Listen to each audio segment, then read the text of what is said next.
Welcome to the 6th round of the Blitz tournament in Belgrade. Now we are playing very strong Grandmaster, who is originally from Russia. His name is Mihail Bryakin, and he moved in Serbia a couple of years ago, rated around 2500. You can see that we are exchanging some words before the game, having some fun, and we started. I started with e4, and he goes for c6. So it's now again time for my exchange variation Caro-Kann to test his opening knowledge, knight c6, c3, and bishop g4. This is the most aggressive line. We play firstly h3, and after queen b3, now there is a point that they can take on f3 as the best move according to engine. Then we go for a queen takes b7, then queen c8 line.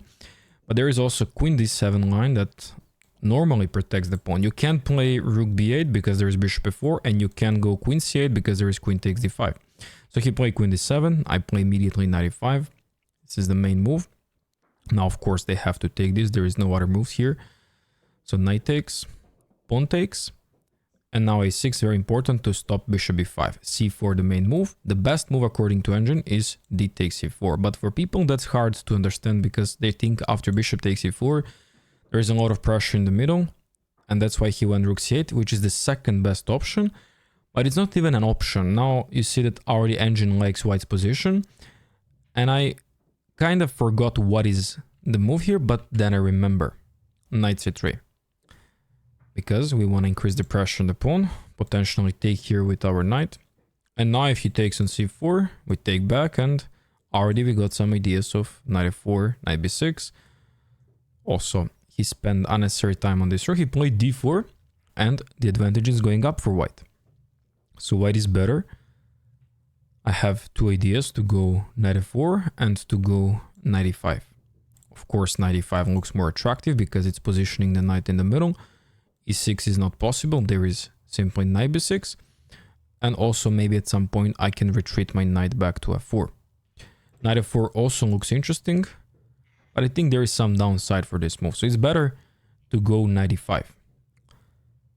At this point, he has some hard time defending the stuff because he can't move the queen somewhere there because pawn on b7 is hanging.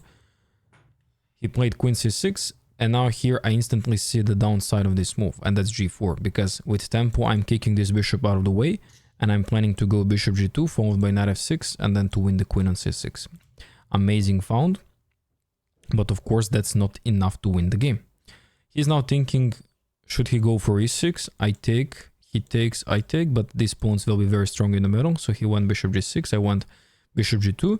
And now if he doesn't have queen takes e4, black is completely lost. But there is this resource. Of course, white is still better. And now for some reason, I completely forgot that pawn on b7 is hanging. I could just take that pawn. But even if I take this pawn, there is e6. And now I have to find some moves like knight b6, where I guess he has some resources such a bishop b4 check, and I have to be careful there because my king is in the middle. So on queen takes e4, there is also another move that's attractive, and that's of course knight b6, but that leads to the endgame. I actually play that move because I like the version of the endgame. The pawn on b7 is hanging, so there is a nice thing now. Of course, queen takes b3 is the only move, and after a takes b3, it's question where this rook goes. So queen takes b3, of course pawn takes b3. And now if he goes rook b8, I found very attractive the move e6, which I think wins the game on the spot, because my next move is bishop f4. He's kind of stuck, can't get out, can't push e5, can't stop anything. And I saw that he saw that move, of course. So after a takes b3, he has to bring the rook somewhere on the c line, and rook c5 looks attractive to target the pawn here on e5. Now I have option of protecting that pawn and going something like f4, but I didn't like the fact that rook b5 is coming after that. So that's why I took on b7. So now rook b5 is not possible because of bishop c6. And according to engine, I'm completely winning, right? But we have to convert this. That's the biggest problem against stronger players, especially grandmasters. I'm also having time advantage, so he took the pawn on e5 with check.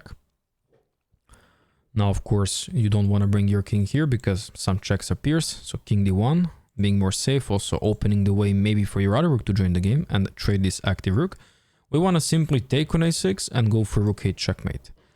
So they don't have time really to go for e6 because we simply take with rook, then rook 8 is coming, then bishop f4, and this pawn is just pushing lately and it's easy win for white.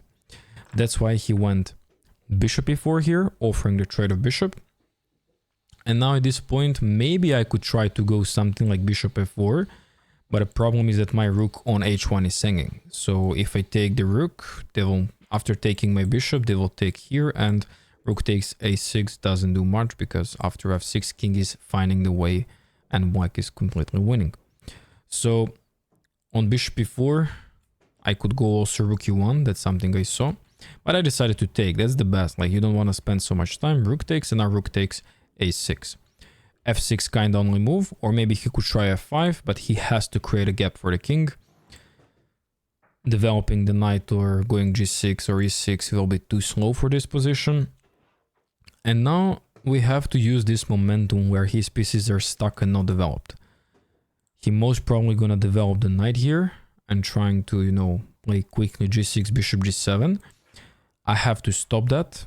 I mean, I cannot stop knight h6, but I have to stop this bishop getting open and creating the entrance for the rook on the other side.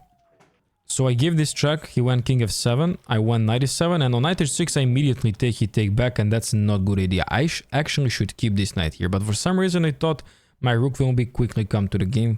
So I should just go bishop d2 here, and then lately go king c2 with rook a1, and he can't develop really his pieces.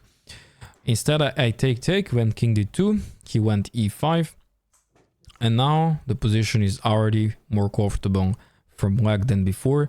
He has a threat of bishop b4 check. I'm in a little bit of trouble here. I allow him to equalize. Also, I'm low on time. King d3, my pawn structure is also not ideal, and after rook f4, I have to go for something like this. I can't wait, so that's my best move here. Instead, I, of course, did the panic move, I exchanged everything, and that's now not good, because black is now much better in this endgame. From the practical point of view, like the pawns are hanging, look at my structure, now you're making the rook passive. Completely wrong thing in the rook endgame is to make your king active and make your rook passive. That's something you don't want to do at all. Rook f3, check, I go king c4, but still there is some hope because I have these pawns, and also he can't move the rook because of the counterplay. I went b4, he brings king to the center, I went b5, and now I just want to push, you know, I want to create something, and maybe rook a1 or something. He went d3, which is not a best move. It allows me simply to go rook d1, and after e4 I have only one move to make a draw, and that's king d4, but I missed that. I played b4. That's a big blunder, because after rook takes f2 and king d4, there is this typical setup which, if the king is behind these pawns, you can't really do anything. And after d2, the game is over. I resign the game. I should just go here instead of b4, just king d4. And when he takes down there, my king takes here, rook takes b2, rook takes d3, king moves somewhere, and okay, this position is, of course, you know, easy draw. Like, instead I panicked, but also I was in a big time scramble. Thanks for watching, and I'll see you in the next round.